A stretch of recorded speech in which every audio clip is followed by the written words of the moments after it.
हम आपसे 16 संस्कारों के बारे में एक-एक करके जानते हैं, जिससे कि सबके लिए ईज़ी रहे कि हर संस्कार डिटेल वाइज़ उन तक पहुँच सके। तो सबसे पहला संस्कार होता है गर्भाधान संस्कार, यानी कि प्रेगनेंसी। तो इस संस्कार को आज की इस मॉडर्न लाइफ में हम कैसे इम्प्रूव कर सकते हैं? हमें क्या एम्फसाइज़ करना चाहिए इस टाइम पे? सबसे पहला संस्कार जो बताया गया है गर्भाधान मीन जब प्रेगनेंसी में ही माँ को क्या क्या करना चाहिए। जी। और आपको पता है 16 संस्कारों में ये पहला संस्कार फाउंडेशन है, नींव है बच्चे की। और महात्मा गांधी ने क्या बोला था कि पहले तो 9 महीने अंदर बच्चे के लिए, बाद में सिर्फ 5 साल पहले में जिसमें उसका पूरा जीवन परिवर्तित होता है, इतना ध्यान रखना होता है। पहले 5 साल बच्चा सब सीखेगा, लेकिन हम इतना ध्यान नहीं देते हैं।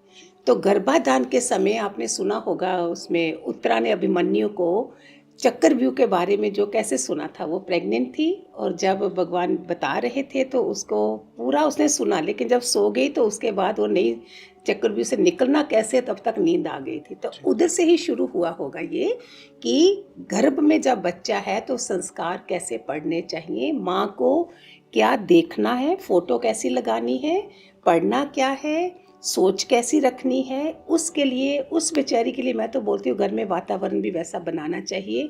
जो कितने लड़ाइयाँ झगड़े भी जॉइंट फैमिली में हो जाते होंगे, वो बच्चे के ऊपर अफेक्ट होता होगा। तो गर्भाधान का संस्कार जो है सबसे बड़ा संस्कार है। उस समय कहीं तो भगवान कृष्ण के छोटे स्वरूप की फ़ोटो लगाए रखते हैं अपने कमरे में, सो दैट हमारा बच्चा भी ऐसे वाला हो। फिर उसके अंदर जो रामायण का पाठ लोग करते हैं, राम के चरित्र पढ़ते हैं, लव कुश जैसे बच्चे होते हैं। तो इस तरह से जो गर्भ का संस्कारी बच्चा बनना, उसके लिए पहला संस्कार है। तो कहानी क्या बनती है, गर्भ से लेकर मरगट तक है तेरी कहानी, दंगल दंगल बनाते ना उस पिक्चर का ये जी, है। तो गर्भ से लेके अंतिम तक हमारा सारा खेल है। जी। इसी के बीच में है सारे 16 संस्कार। जी। जो दूसरा संस्कार है वो है पुंसावन, यानी कि पुरुष प्राप्ति के लिए। बट आज के इक्वलिटी के इस जमाने में इस संस्कार का क्या महत्व है और इसे कैसे आगे बढ़ाया जा सकता है? ये सब पुरुषों ने बनाए हुए हैं शास्त्र सारे, और मेल डोमिनेशन था सारा। और लड़का ही ज़्यादा प्रे करते थे कि लड़का हो, क्योंकि लड़के को सोचते हैं वंश चलता है। लड़की अपने घर चली जाती है, ट्रू भी होगा अकॉर्डिंग टू शास्त्रास।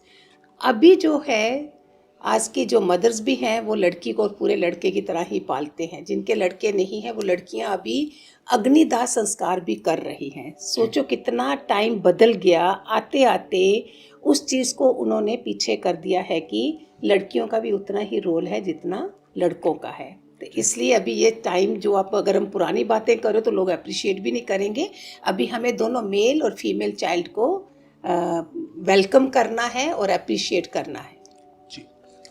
तीसरा संस्कार है सीमंतोनयन, जिसे हम आज के युग में बेबी शावर भी कहते हैं। इसका क्या महत्व है और इसको असल में जो आजकल शो ऑफ का बन गया है, बट इसका रियलिटी में हमें इसको कैसे निभाना चाहिए? बेबी शावर इंग्लिश में है, हिंदी में है सीमंतोनयन। गोद भराई। जी बिल्कुल।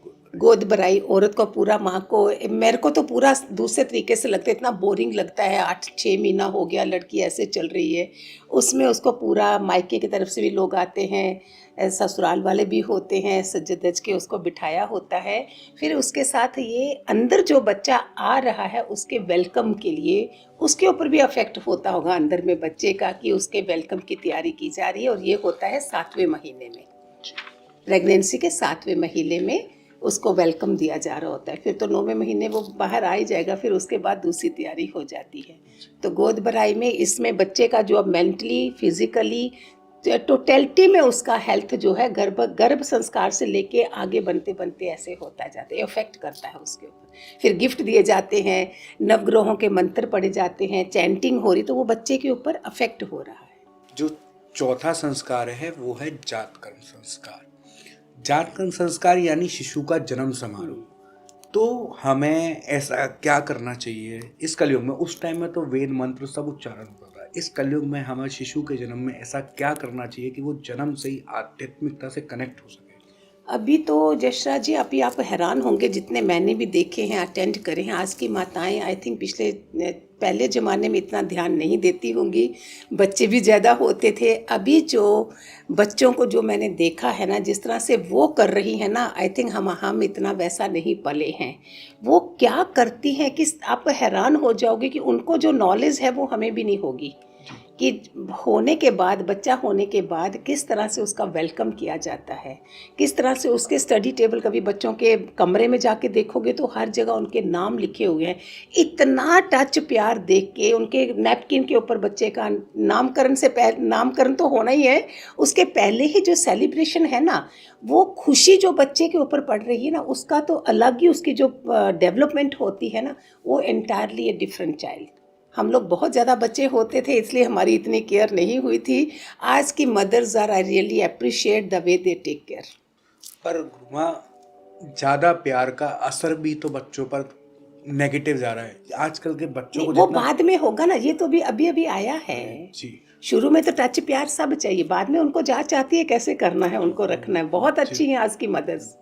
इसमें वो लोग क्या करते हैं, इसमें शहद और घी का सिल्वर स्पून से ही जितना जो अफोर्ड कर सकते हो, कहीं तो हाथ से ही ओम लिख देते हैं, या फिर कहीं सिल्वर की छोटी सी स्टिक होती, उससे सरस्वती का मंत्र होता है एंग, वो लिख देते हैं, सो दैट बच्चे को टोटलिटी में उसकी ओवरऑल जो विद्या के लिए भी सरस्वती माँ का मंत्र भी आ जाता है, और उसके अंदर जो मधुरता उसकी टंग में आती है, वो कोई रीज़न होगा जो ये लोग बनाते हैं, सो दैट टोटलिटी में फ़र्क पड़े। तो ये भी उसी जात कर्म वाले उसमें ही आ जाता है। और पांचवा संस्कार आता है नामकरण संस्कार। नामकरण संस्कार यानी कि नाम, तो आपने अपनी लाइफ में या आपके हिसाब से एक नाम आदमी की लाइफ को कैसे डिसाइड करता है या कैसे बदलता है? अभी देखो, कई लोग जो मानते हैं वो कुंडली देखे, लोग पूछ के रखेंगे नाम। छठी के दिन रखा जाता है, 6 दिन तक बच्चे की कुंडली नहीं बनाई जाती। तो उस समय चित्रगुप्त है कौन जो हमारा बनाते हैं, ये लिखते हैं लोग, जहाँ तो नाम ऐसे ही कई लोग रख देते हैं कि जो पसंद आया, वो हमें नहीं करना चाहिए। हमें उसके मुताबिक जो निकलता है वो अफेक्ट करता है, लेकिन कई लोगों ने देखा है कि बिना उसके रखा है तो भी अफेक्ट कर गया। हम भी कंफ्यूज हैं कि क्या है। कितने लोग हमारी ज़िंदगी में आए हैं, कईयों का नाम शांति होगा, वो अति अशांत होंगे। तो नाम का क्या है, आइडेंटिटी मिलती है, बुलाएंगे कैसे। आपको पता है, जब दुनिया में हम आते हैं, हमारे पास श्वास होते हैं, नाम नहीं होता है। जब बच्चा पैदा होता है, दुनिया में आते हैं, श्वास है, नाम नहीं है। दुनिया से जाते हैं, नाम है, श्वास नहीं है। इन चीज़ों को नोट करें हम। तो उस समय आइडेंटिटी मिलती है कि क्या नाम, किस नाम से पुकारा जाएगा बच्चा। बाद में तो उसको ज्ञान होगा, जैसे आज मैं सबको बोलती हूँ हम आत्मा है, हम शरीर नहीं है, तो आत्मा करके थोड़ी नाम से बुलाया जाएगा। तो उस बच्चे को नामकरण किया जाता है, जिससे उसका शुरुआत होती है ये चौथे संस्कार में। और इसका जो अफेक्ट है, भागवत में अजामिल की कहानी इतनी पॉपुलर है, सभी ने ही इसकी एग्जाम्पल दी है। अजामिल बहुत बड़े पापी टाइप थे, उनके जो कर्म थे बहुत गलत थे। उधर से साधु लोग गुजर रहे थे, उन्होंने, अभी साधु लोग तो सबका भला करेंगे, वो सोचेंगे इसका भला कैसे होगा। उन्होंने बोला, तेरा जो बच्चा होगा ना, उसका तुम नाम रखना नारायण। तो उसको भी नहीं पता है, उसने सारा टाइम नारायण नारायण नारायण नहीं करते रहना, और इतना अफेक्ट हुए। आज की मदर्स अगर सुने तो शायद रखना चाहिए वैसा नाम। भगवान के नाम से सारा टाइम मुंह पे भगवान का नाम था, और जब वो दुनिया से गए हैं तो आप मानोगे नहीं, जमराज के दूत नहीं आए उनको लेने के, नारायण विष्णु भगवान के जहाज आए उनको लेने के लिए। जो इतने गलत कर्म करने वाला इंसान, नाम को रट रट के ही वो कहाँ से कहाँ पहुँच गए। इसमें जैसे वाल्मीकि बोलते हैं कि वो राम भी नहीं बोल सकते थे जब डाकू थे ना, तो हमारा अंतःकरण इतना गंदा होता है कि हमारे मुंह पे शुद्धता भी नहीं आती। तो वो मरा मरा बोला था उन्होंने, मरा मरा करके भी घोंसले बन गए थे, ऐसी समाधि में चले गए थे वो। तो राम का उल्टा मरा बोलने से भी वो वाल्मीकि बन गए थे आगे। तो नाम का जो अफेक्ट है वो बहुत बड़ा है। आगे जो सुनने वाले देखें तो शायद आज से ही बदल जाएंगे।